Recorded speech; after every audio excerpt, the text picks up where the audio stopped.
Black magic. Hello viewers, আসসালামু আলাইকুম। আপনারা সবাই কেমন আছেন? রহস্যময় চ্যানেল থেকে আপনাদের সবাইকে স্বাগতম।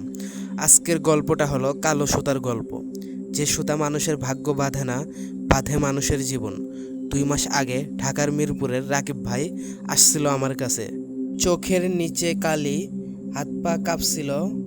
বলল, ভাই আমারে কেউ বান মারছে মনে হয়। আজকে ওই রাকিব ভাইয়ের গল্প বলবো।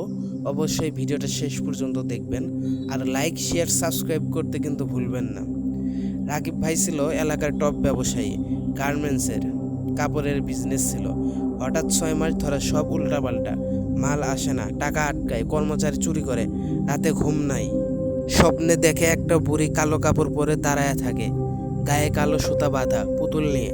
পুতুলের বুকে ওর নাম লেখা রাকিব। একদিন অফিস থেকে ফেরার পথে এক কবিরাজ ডাক দিল, লম্বা দাড়ি, চোখ লাল। কয়, তোমারে বান মারছে ভাই, তোমার শত্রু এই কাজ করাইতেছে। পকেট থেকে বের করলো কালো সুতা বাঁধা পুতুল, বহু রাকিব ভাইয়ের মতন। বলল, 5,000 টাকা দাও, বান কাটায় দেবো। রাকিব ভাই ভয়ে টাকা দিয়ে দিল। টাকা দেওয়ার পর 7 দিন ভালোই গেল। তারপর শুরু হলো আসল খেলা ভাই। রাত 3টা বাজলে ঘরের দরজা নিজে নিজে খুলে যায়। রান্নাঘর থেকে বাসন পড়ার শব্দ। বউ বলে, তোমার গা থেকে পোড়া গন্ধ আসে কেন? রাকিব ভাই আয়নায় তাকায়া দেখে ওর পিঠে কালো সুতার দাগ, যেন কেউ সুতা দিয়ে বাঁধা রাখছিল। সবচেয়ে ভয়ের রাত ছিল ওইটা।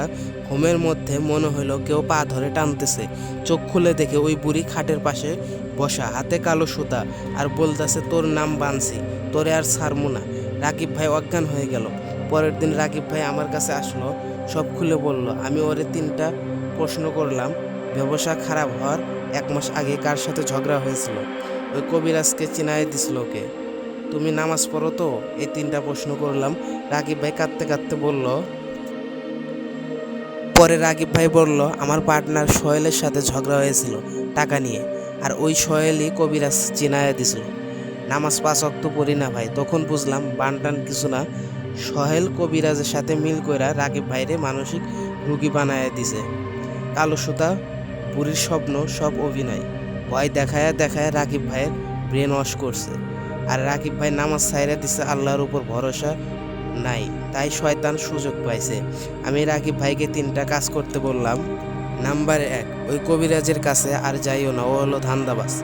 নাম্বার 2, 5 ওয়াক্ত নামাজ ধরো, আয়তাল কুরসি পরে ঘুমাও। নাম্বার 3, সোহেলের সাথে লেনদেন অফ করে দাও, আর পুলিশের কাছে যাও। আলহামদুলিল্লাহ, রাকিব ভাই সুস্থ, ব্যবসা আস্তে আস্তে ঠিক হইতেছে। ভাই শোনো, কালো জাদু আছে, কিন্তু মুসলমানের জন্য আল্লাহর চেয়ে বড় শক্তি আর নেই।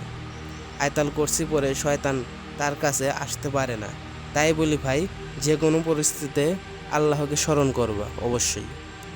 আর এই ভিডিওটা ভালো লাগলে অবশ্যই একটা সাবস্ক্রাইব করবেন প্লিজ। আপনার একটা সাবস্ক্রাইব আমাদের সামনের গন্তব্য আগাইতে সাহায্য করবে। ধন্যবাদ, সবাই ভালো থাকবেন।